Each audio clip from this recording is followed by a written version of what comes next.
I just smashed my brand new $6,000 OLED TV into a jagged heap of black glass with a heavy steel pry bar. I didn't stop until the screen was a spiderweb of dead pixels, and the copper guts of the machine were scattered across my hardwood floor.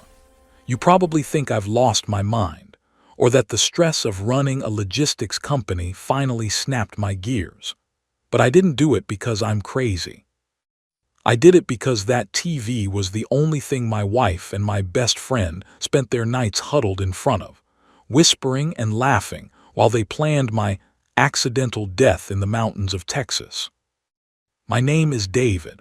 I'm 48 years old, and I've spent 20 years building sterling logistics from a single rusted van into a fleet of 40 trucks. I've got the calloused hands and the permanent ache in my lower back to prove that every cent I have was earned in the dirt. I thought I was building a legacy for my wife, Monica, and my business partner and best friend, Gary. We'd been a team since we were 20, pulling double shifts in a warehouse. I trusted them with my life, and that was my first mistake. The wake-up call came 3 days ago, and it wasn't a dramatic reveal. It was a baby monitor. Monica wanted a golden retriever puppy, so we got one.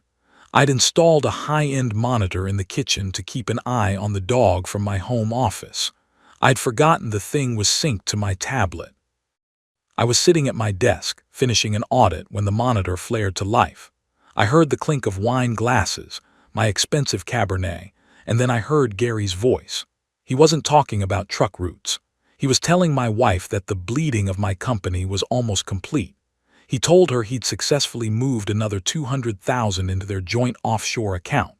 He called me a clueless workhorse who was too blind to see that his own stable was being sold out from under him. Then Monica spoke. Her voice, usually so soft, sounded like a sharpened blade.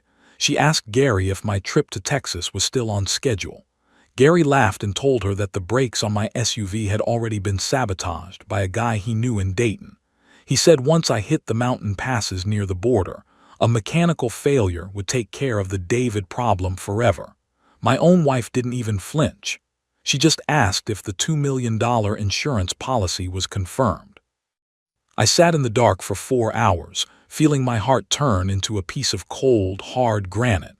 I realized then that if I went to the police now, they'd claim I was paranoid. Gary and Monica are experts at playing the perfect family. I needed to lead them into a cage they couldn't escape from. That brings us back to the pry bar. Monica came running into the room when she heard the TV explode. She was screaming, asking me what the hell was wrong with me. I just stood there, the steel bar heavy in my hand, staring at the wall about 6 inches above her head. I told her the faces on the news were melting, that they were trying to steal my thoughts. I let my hand shake just enough to make her believe the stress had finally broken my brain. I saw the look of pure, predatory relief on her face as she turned to Gary. They think the workhorse is officially senile. They think I'm too far gone to suspect a thing. "It's okay, David," Monica said, her touch feeling like a snake's crawl on my arm. "You're just tired. Go up to bed. Gary and I will clean this up. We'll make sure you're ready for your big trip to Texas tomorrow." I looked at her and gave her a shaky, grateful smile. "Thanks, Monica," I whispered. "I don't know what I'd do without you two." I walked upstairs, leaving the shards of my life on the floor. The first move was mine. They think they're leading me to a cliff. They have no idea I've already turned the road into a dead end. I spent the next morning wandering through my own house like a ghost. I made sure to wear my shirt inside out and spent 20 minutes staring at the toaster, waiting for it to talk to me. I could feel Monica watching me from the kitchen doorway, her eyes scanning for any sign that the David she used to know was still in there. Every time I caught her gaze, I let my eyes go glassy and vacant. I wasn't just playing a part. I was building a tomb for her arrogance. Gary arrived at 10 a.m. to help me pack for the Texas trip. He was acting like the concerned brother, telling me how the fresh air in the South would clear the cobwebs from my head. While he was upstairs pretending to fold my laundry, I was in my home office, moving with the silent precision of a man who'd spent 20 years managing high-stakes logistics. I didn't call the police. I called a guy I knew from my early days on the docks, a retired cybersecurity specialist named Hatcher. He'd helped me secure my fleet's GPS systems years ago. I told him I had a security leak in my own home. By noon, while Monica was out buying travel snacks and Gary was busy in the garage, I'd tucked 3 microscopic pinhole cameras into the crown molding of my office and the master bedroom. I also checked my SUV. Gary was right. The brake lines had been notched just enough that they'd hold for 100 miles of flat highway, but they'd snap like dry twigs the moment I hit the pressure of a mountain pass. I didn't fix them. I swapped the vehicle with an identical model from my company lot and had my head mechanic rig the dashcam to stream directly to Hatcher's server. The hardest part was lunch. We sat at the mahogany table, the 3 of us, eating sandwiches like nothing had changed. Gary talked about the future of Sterling Logistics, mentioning that we should probably bring in a legal consultant to help manage my shares while I was recovering. I knew what that meant, a forced buyout. "I don't know, Gary," I muttered, letting my hand shake as I reached for my water. "The trucks, they're getting so loud. Sometimes I think they're screaming my name." I saw Gary hide a smirk behind his napkin. He told me not to worry about the trucks. He said he'd handle the noise. That afternoon provided the first real test of my nerves. I was in my office, the door half closed, hunched over my laptop. I was looking at the digital trail Hatcher had found, a series of wire transfers from my company's payroll account to a shell corporation called M&G Holdings. It was all there. Nearly $500,000 bled out over 18 months. I was so deep into the spreadsheets that I didn't hear the carpet-muffled footsteps behind me. "Looking for something, David?" I froze. My heart hammered against my ribs like a trapped bird. Gary was standing in the doorway, his eyes narrowed, looking directly at my screen. I had a split second before he saw the Cayman Islands routing numbers. I didn't close the laptop. That would have been a confession. Instead, I let out a high-pitched, jagged laugh and started hitting random keys. I pointed at a picture of a cat I'd pulled up in a background tab and told Gary that the cat was the new dispatcher. I told him the cat had the best rates in the Midwest. Gary walked over, leaning over my shoulder. I could smell the expensive tobacco on his breath. He looked at the screen, saw the cat photo and the mess of gibberish I'd typed into a Word doc, and he let out a long, disgusted sigh. He reached over, closed my laptop, and told me I was overworking my poor brain. "You're really gone, aren't you, Dave?" he whispered. There was no pity in his voice, just a cold, satisfied finality. "The cat says we're late for the border," I whimpered, looking at him with watery eyes. Gary patted my shoulder, a heavy, condescending thud. He told me the trip was tomorrow and that I should just go lie down. He left the room, and I heard him in the hallway telling Monica that I was completely non-functional. I sat in the dark for 10 minutes after he left, the sweat cooling on my forehead. That was the closest I'd ever come to death, and I'd seen my share of highway pileups. But it confirmed one thing. They were so blinded by their own greed and my madness that they weren't looking for the trap. That night, I watched the hidden feed on my tablet under the covers. Monica and Gary were in our bedroom. My wife was sitting at her vanity, brushing her hair, while Gary stood behind her. They were discussing the accident again. Monica told him she wanted the house sold within a month of the funeral. Gary laughed and told her they'd be on a beach in Belize before the first snow hit Ohio. I looked at the screen, at the 2 people I'd given everything to, and I felt the last shred of my mercy vanish. I wasn't just a workhorse anymore. I was an executioner. The Texas trip was scheduled for 6 a.m. I had 12 hours to make sure the evidence was airtight, and that Hatcher was ready to pull the trigger. I closed my eyes, but I didn't sleep. I just waited for the sun to rise on the last day of their lives as free people. The rain was coming down in gray, heavy sheets, when the alarm went off at 5 a.m. It was the kind of cold, bone-chilling morning that usually made me thankful for a warm bed and a loyal wife. But as I lay there, staring at the ceiling, I knew the woman sleeping next to me was just waiting for the sun to rise so she could watch me drive to my death. I shuffled into the kitchen, making sure to trip over the rug and mutter to myself about the voices in the floorboards. Monica was already there, dressed in a sharp traveling outfit, looking like she was headed for a vacation instead of a funeral. She handed me a travel mug of coffee, the same bitter brew laced with the digitalis and sedatives. I took it, gave her a vacant smile, and dumped it into the base of a large potted fern when she turned to grab her coat. That plant was the third one I'd killed in 48 hours. Gary pulled into the driveway 5 minutes later. He walked in with a boisterous fake energy, clapping me on the back and telling me he'd checked the weather reports for the mountain passes. He told me the roads were clear enough, even though the news was warning about black ice and heavy fog. I watched his eyes dart toward my car keys on the counter. He was vibrating with a nervous greed that he couldn't quite mask. While they were loading the last of the bags, I told them I'd forgotten my lucky hat in the attic. It was a lie to give me 5 minutes of privacy. I didn't go to the attic. I went into Monica's private dressing room and opened the hidden floor safe I'd discovered 2 nights ago. Hatcher had given me the bypass code after tracking her digital footprint. I expected to find the stolen company money. Instead, I found a leather-bound folder that turned my blood into slush. It wasn't just about me. Inside were 3 life insurance policies for 3 different men in 3 different states, one from Florida, one from Arizona, and one from Nevada. All of them were for accidental death. Attached to the policies were death certificates. The causes of death were all eerily similar: single vehicle accident due to mechanical failure. My wife wasn't just an embezzler. She was a professional widow. She'd been doing this for 15 years, changing her name and her history every time a husband went over a cliff or through a guardrail. I wasn't her partner, I was a harvest.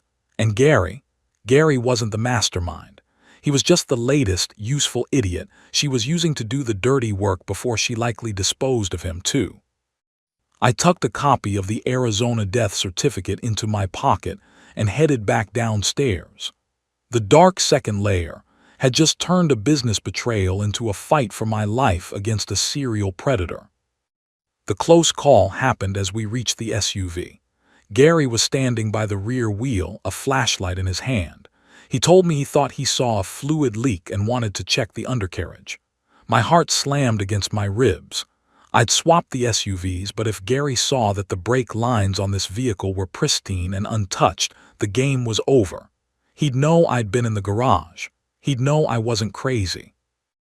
I didn't stop him. I did something crazier. I let out a sudden, piercing scream and pointed at the sky. I told Gary there was a giant bird trying to take the house.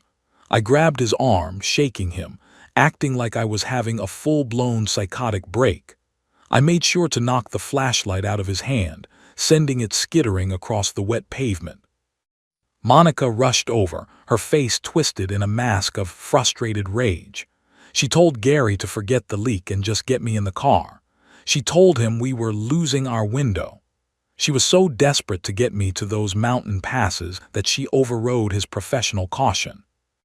Gary grunted, picked up his light, and shoved me into the passenger seat. He told me to shut up and watch for birds.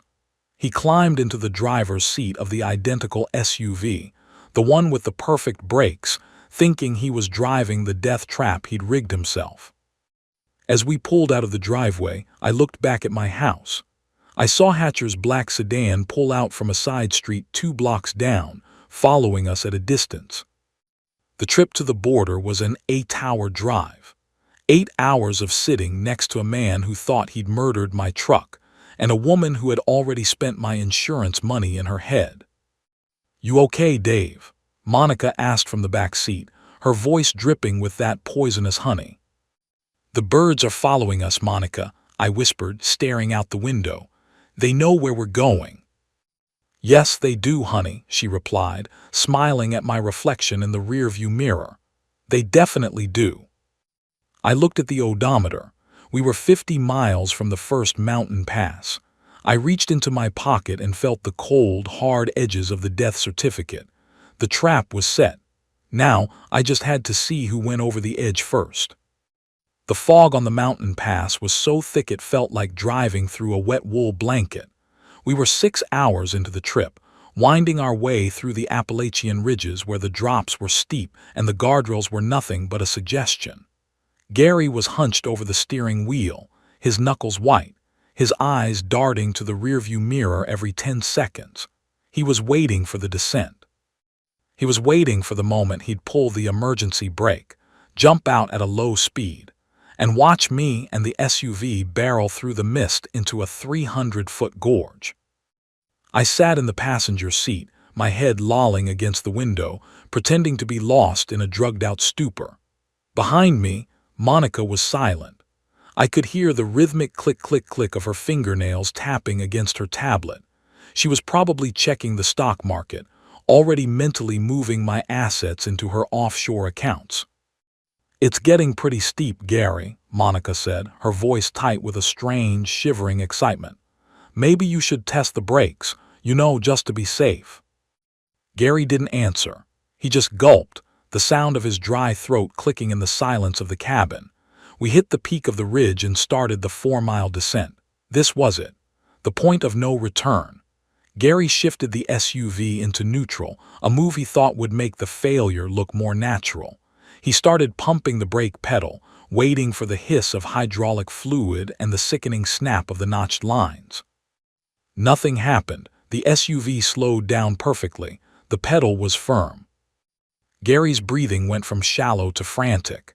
He pumped the pedal again, then again. He slammed his foot down with enough force to dent the floorboard. The vehicle came to a smooth, controlled stop right in the middle of the foggy road.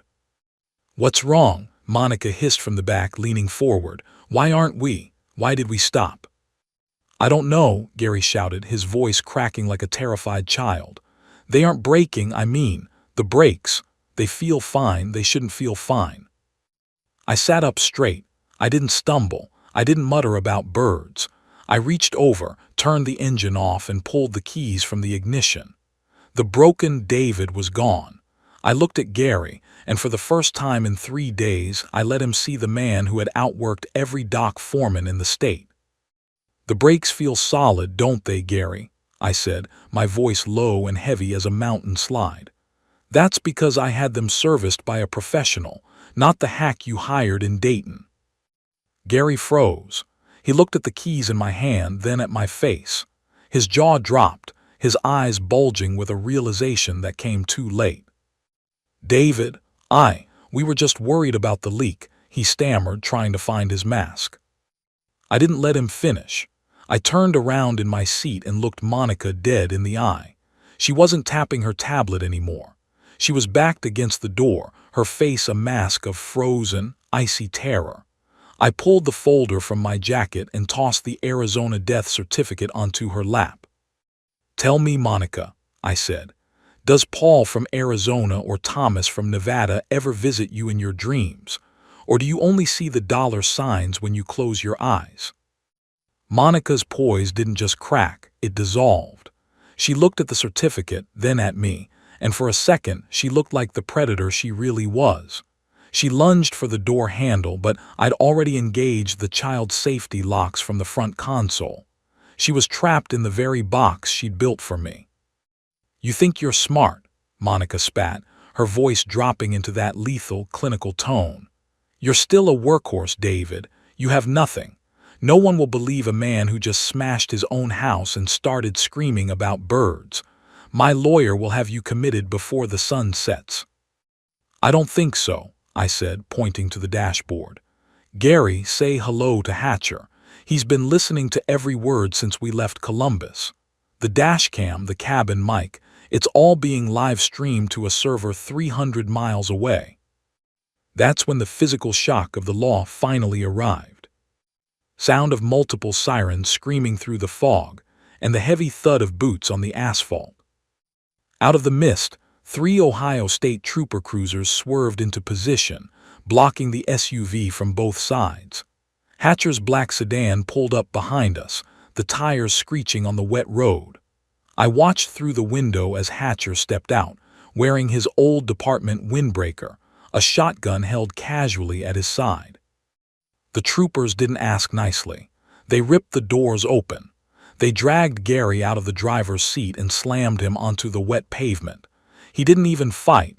He just started blubbering, telling the officers that she made him do it, that he was just the partner. Monica was harder. She sat there in the back seat, staring at the handcuffs like they were an insult. As the trooper led her out, she leaned toward me and whispered that I'd never see a cent of the company again. I just smiled. It was the smile of a man who had already won. "The company is gone, Monica," I said. "I filed for a structured bankruptcy and a transfer of assets to a new entity 3 hours ago. You're the majority shareholder of a shell company that owes $5 million in back taxes. Enjoy the inheritance." I watched them lead her away into the fog. The vultures were finally in their cages. But as I stood on that mountain ridge, breathing in the cold, clean air, Hatcher walked over to me. He looked at the SUV, then at the gorge. "You okay, Dave?" he asked. "I'm fine, Hatcher," I said, "but we found something else in that safe, something you need to see." I handed him the third policy, the one from Florida. Hatcher looked at the name on the beneficiary line and his face went pale. "This isn't Monica's name," Hatcher whispered. "No," I said, looking into the mist. "It's Gary's wife's name. This wasn't just a duo, Hatcher, it was a quartet, and we've only caught half of them." The dark second layer went deeper than I ever imagined. The hunt wasn't over, it was just expanding. The drive back to Columbus was the longest 8 hours of my life, but I didn't spend them in silence. I sat in the back of Hatcher's sedan, watching the rain blur the world outside, while we listened to the real-time audio from Gary's house. We didn't have to wait long. Gary's wife, Linda, was already on the phone with a realtor, laughing about the unfortunate mountain tragedy that was about to make them rich. Hatcher made the call to the local PD when we were 20 miles out. By the time we pulled into our suburban cul-de-sac, Linda was being led out of her house in handcuffs, still wearing her silk robe and holding a glass of my expensive wine. She looked at me as the cruiser door shut, and for the first time, I saw the face of the woman who had helped my wife kill men for 15 years. It wasn't a face of regret. It was a face of pure, icy venom. The trial in downtown Columbus lasted 6 weeks, and it was a massacre. Hatcher and the FBI didn't just have the Mountain Pass recordings. They had the glass execution files. That $5,000 OLED TV I smashed. It turned out to be the best investment I ever made. The hidden camera in the frame had captured 48 hours of Gary and Monica sitting on my sofa, going over bank ledgers, discussing the dosage of my digitalis, and joking about which cemetery had the cheapest plots. When the prosecutor played the audio of Gary calling me a clueless workhorse, the jury didn't even look at him. They looked at me, a man who had spent 20 years building a company while his best friend bled it dry. Monica tried to play the victim until the very end. Her high-priced defense attorney tried to argue that I had staged the whole thing because of stroke-induced paranoia. But then the FBI presented the exhumation reports from Arizona and Nevada. They'd found traces of the same digitalis and heavy metals in the bones of the husbands who came before me. My wife wasn't just a cheat. She was a serial reaper. The judge didn't move a muscle when he handed down the sentences. Monica got life without the possibility of parole. Gary and Linda got 30 years each for conspiracy and racketeering. As they led them away, Gary finally broke. He started sobbing, begging me to help him, telling me we were brothers. I didn't say a word. I just watched the heavy oak doors of the courtroom slam shut. The workhorse was finally out of the harness. I returned to my house a week later. The living room was still a mess. The shards of the OLED TV were still scattered across the hardwood, glinting in the afternoon sun. I didn't clean it up immediately. I sat in my chair and looked at the ruin. It was a reminder that sometimes you have to break something beautiful to see the rot underneath. I didn't keep sterling logistics. I sold the fleet and the contracts to a national firm, but I kept the drivers' pensions intact. I took my share and bought a small cabin on a lake in northern Michigan. No trucks, no partners, no lifestyle coaches. I'm 48 years old, and for the first time in my life, I'm not running on a schedule. My back still aches on rainy days, and my hands still shake sometimes when I think about that travel mug of coffee. But I'm alive. I walked out to my new porch last night and looked at the stars. There were no birds trying to take the house. There were no voices in the floorboards, just the sound of the water hitting the shore and the smell of clean pine needles. People tell me I was brave for smashing that TV and playing the fool. They say I'm a hero for catching a serial killer. But I'm not a hero. I'm just a man who learned the hard way that trust is a luxury you can't always afford. I took a sip of a clean, cold beer and smiled.